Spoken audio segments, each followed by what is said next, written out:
Pois bem, pessoal, estamos de volta agora para falar sobre o contexto histórico do pré-modernismo no Brasil. Essa aula número 2, o vídeo número 2, o vídeo número 1, nós falamos um pouco sobre o que foi o pré-modernismo, essa denominação do pré-modernismo, e nesse vídeo você vai aprender sobre o contexto histórico social, o que acontecia na época. Lembrando que é importante demais que você tenha uma compreensão do período histórico, do contexto histórico que acontecia na época, para que você possa entender as motivações que levaram os autores a escrever sobre determinado assunto. Então, é de suma importância que você tenha essa percepção do contexto histórico.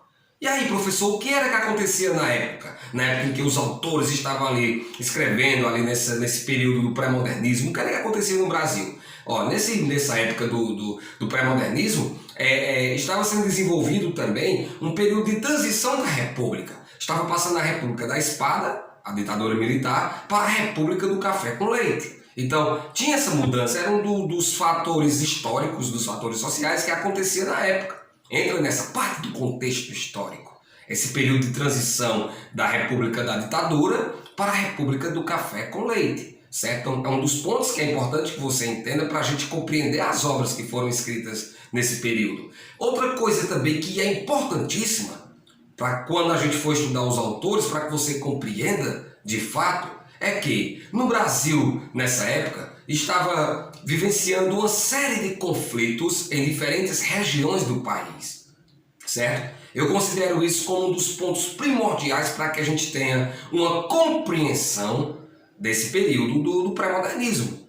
O que, professor? Essa série de conflitos em diferentes regiões do país. Então, é importante que você compreenda isso. Então, veja, em algumas regiões, por exemplo, no Nordeste do país, no Nordeste, nessa época do pré-modernismo, estava vivenciando aí um fanatismo religioso de Antônio Conselheiro, que vai ser importantíssimo para que a gente compreenda uma obra quando a gente for trabalhar os autores, e o cangaço também, que eram aí fatores históricos que eram evidentes naquela época. O fanatismo religioso de Antônio Conselheiro e o cangaço. Certo? Na região do Nordeste estavam fortes esses conflitos, principalmente do cangaço, certo? E de Antônio Conselheiro, que a gente vai ver que motivou uma das principais obras do pré-modernismo. Na região Sudeste, por exemplo, tínhamos lá em evidência a revolta da vacina e da chibata, que aconteceu no Rio de Janeiro, que vai motivar um autor a escrever sobre isso. Tivemos também as greves operárias em São Paulo. Então vejam que eram vários conflitos que estavam acontecendo em diferentes regiões. Saímos do Nordeste, fomos para o Sudeste.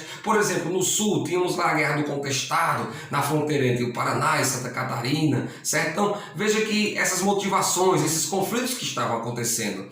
Nessa época também acontecia o quê? A política dirigida pela oligarquia rural, que é um fator importantíssimo para que a gente entenda também. O nascimento da burguesia urbana é outro ponto importantíssimo. A segregação dos negros pós-abolição, a imigração, certo? Então veja que eram fatores que estavam acontecendo naquele contexto histórico do pré-modernismo e que nós temos que ter esse conhecimento para poder compreender as obras que foram escritas, certo, pessoal? Então vejam, no geral, o que é que nós podemos dizer? Nós podemos dizer que o pré-modernismo ele é uma literatura de crítica social, certo? No geral, nós podemos afirmar isso. O pré-modernismo é uma literatura de crítica social. Mas por quê, professor? Porque ele mostra o Brasil real, certo? Ele mostra o Brasil real com o quê? Com seus conflitos políticos, sociais, certo? Então, dentro desse contexto é interessante isso. Se o Brasil está vivenciando uma série de conflitos, então a literatura que vai ser motivada ali no pré-modernismo vai ser uma literatura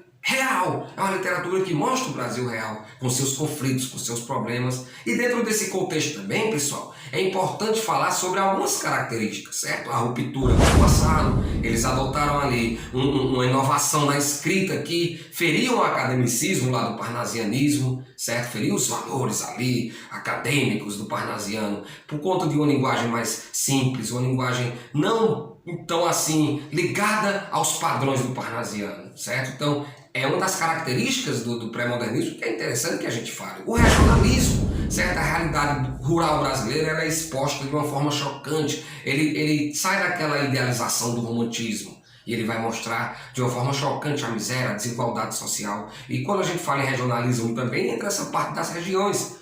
Cada autor escreve sobre a sua região. É outro fator também importante do pré-modernismo, certo? E a literatura denúncia. Quando você fala em pré-modernismo, você está falando em uma literatura denúncia, porque os livros eles são em tom de denúncia da realidade brasileira. E o contemporâneo também, que entra nessas obras do pré-modernismo, que é uma das características, porque ela vai retratar ali fatores históricos, a situação econômica, social. Então, dentro desse contexto histórico, é importante que você entenda isso. Os conflitos que aconteciam em regiões diferentes e, a partir daí, eles vão ser motivados para que a gente possa compreender as obras que foram escritas. Certo, pessoal? Esse segundo vídeo, essa segunda aula é para falar apenas sobre isso, o contexto, algumas características, e eu encontro você na terceira aula, que vai ser a última aula sobre o pré-modernismo, para falarmos sobre alguns autores, beleza? Encontro você lá no terceiro vídeo. Valeu!